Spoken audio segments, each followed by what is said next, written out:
Olá, eu sou o Josias Messias. Esse é o Usina Digital. É um conteúdo curto, com reportagens e entrevistas rápidas, com pessoal que entende, né? Então, se você não quer perder nada, já deixa o seu like e se inscreva no canal. E também já pode também fazer sugestão de temas para os próximos episódios. Bora lá? Olha quem está com a gente aqui, o José Guilherme Baggio Amuchastegui. Ele é o CEO da TEB Sensores. E por que essa entrevista?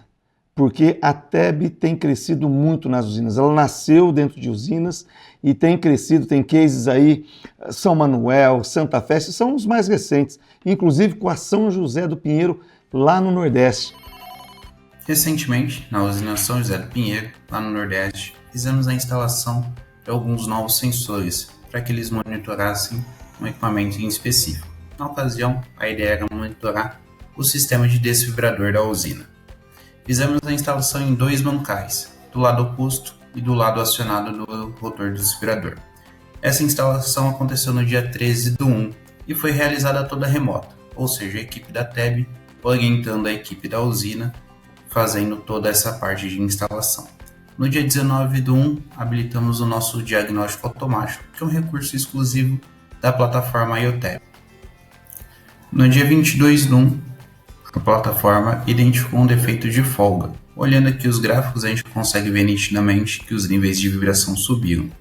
Fazendo uma análise mais detalhada das informações do espectro, validamos a informação da plataforma. Realmente existia um defeito de folga ali naquele conjunto mecânico.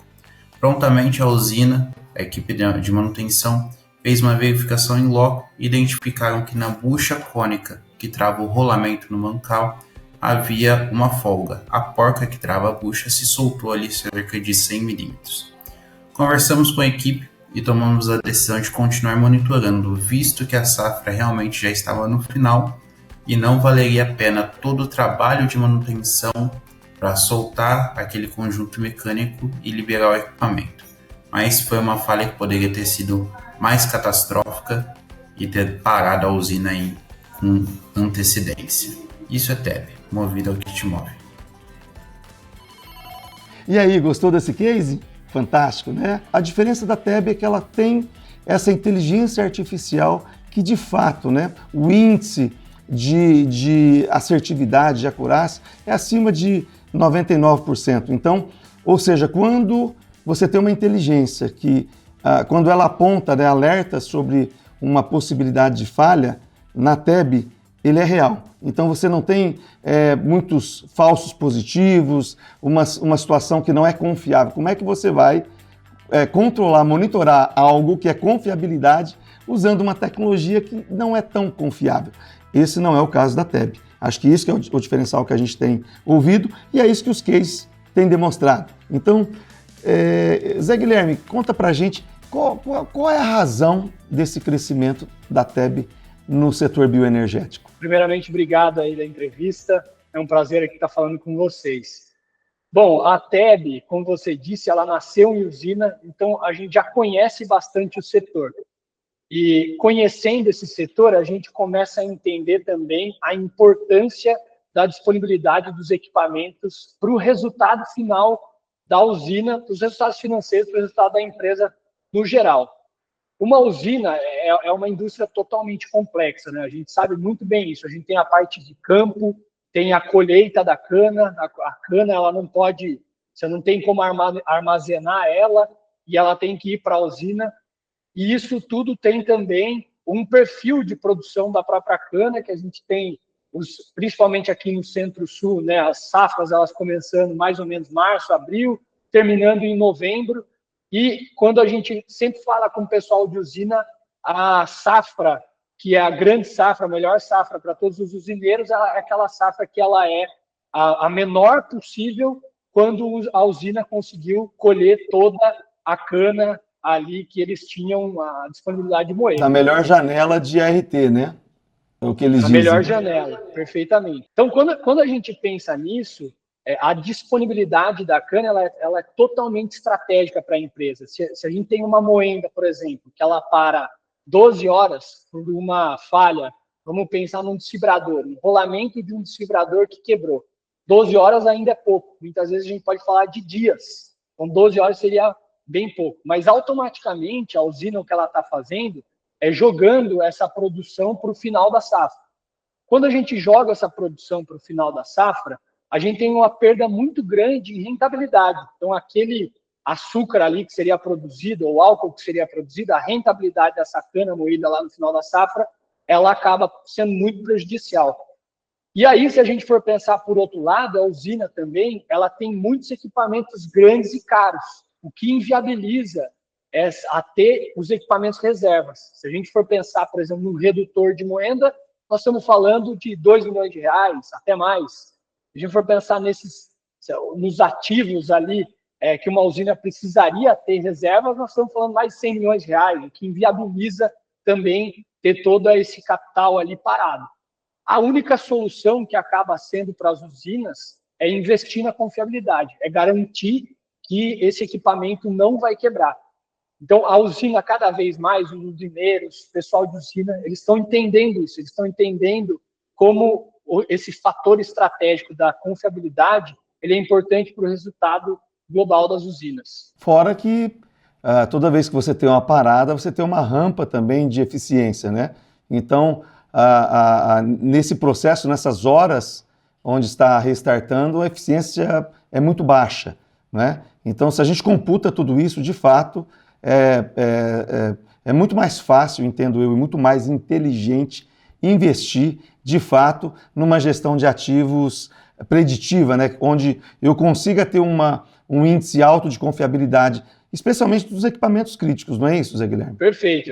Quando a gente analisa os equipamentos que eles são importantes para a gente instalar, geralmente a gente sempre pensa nos críticos A, que a gente chama. São equipamentos que, se eles pararem, eles vão parar a indústria. Então, quando a gente pensa numa usina, a moenda, ela está em primeiro lugar ali, né? Então, desfibrador, picador, os ternos ali das moendas, os acionamentos, algumas esteiras também críticas. Aí depois a gente tem uma parte de esteira que vai levar esse bagaço para a caldeira em si, turbogeradores entram nessa parte. Quando a gente pensa em caldeira, nós estamos falando de exaustores, de ventiladores. E aí também, então esse é o essencial da linha. As bombas também de água, né? Bombas também de água, exatamente, bombas de água. Existem outros equipamentos que são importantes, além dos críticos que param realmente esse processo de moagem, que, em primeiro lugar, são as torres de resfriamento, que são equipamentos muito difíceis de monitorar, né? E que, se tiver algum problema, ele pode causar um acidente, pode causar um incêndio, como a gente já viu em várias usinas. E aí também nas torres de resfriamento, te cortando, mas é importante, é que, de qualquer forma, perde também eficiência, né? E hoje não dá para perder eficiência. Perfeito. E aí um outro tipo assim de equipamento que a gente tem monitorado são equipamentos de processo, uma visão mais de processo. Dentro da fábrica de açúcar são as centrífugas contínuas e as centrífugas Contes também. Então, ali geralmente existe um alto índice, um alto histórico aí de falha desses equipamentos.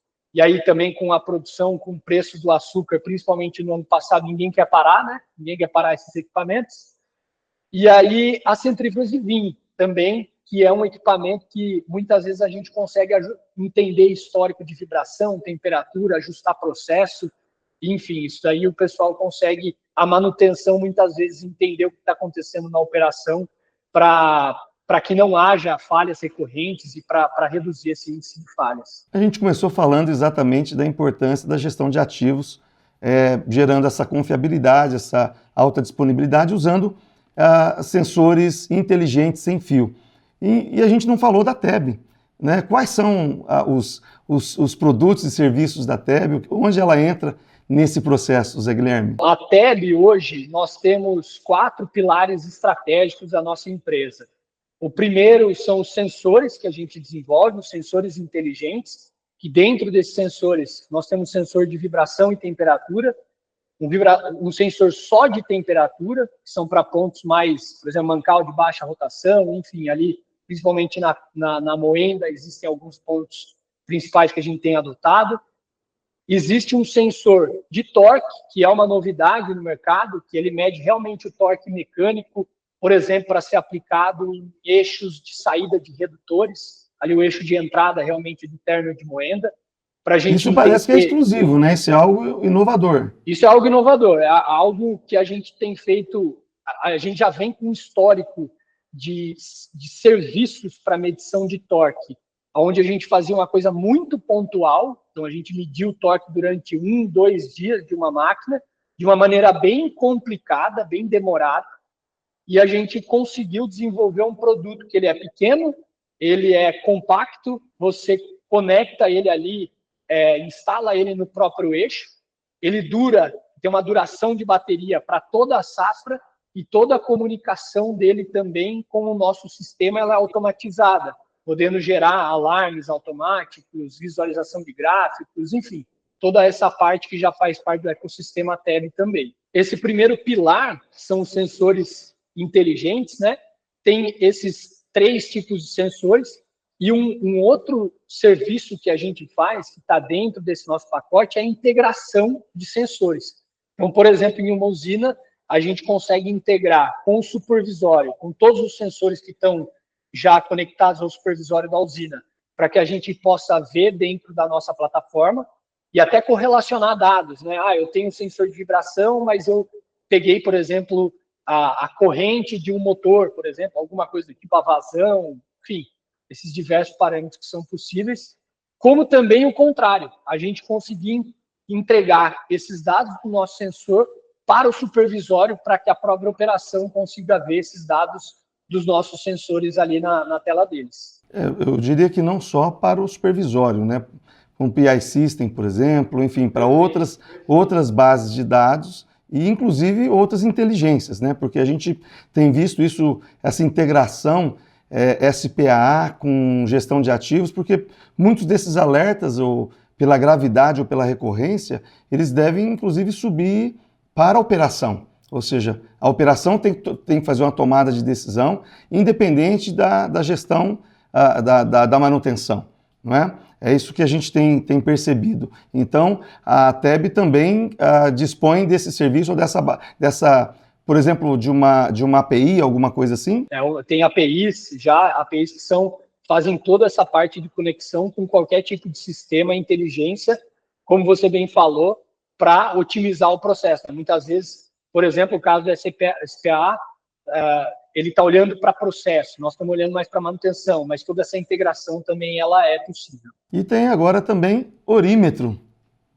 É uma funcionalidade, né, que foi adicionada aos sensores, é isso? Todo o nosso software nosso, o IoTab, nós temos as outras vertentes dos nossos pilares, que são a parte de visualização de gráficos, ali para toda a tomada de decisão, todo o histórico, tudo que está acontecendo no equipamento.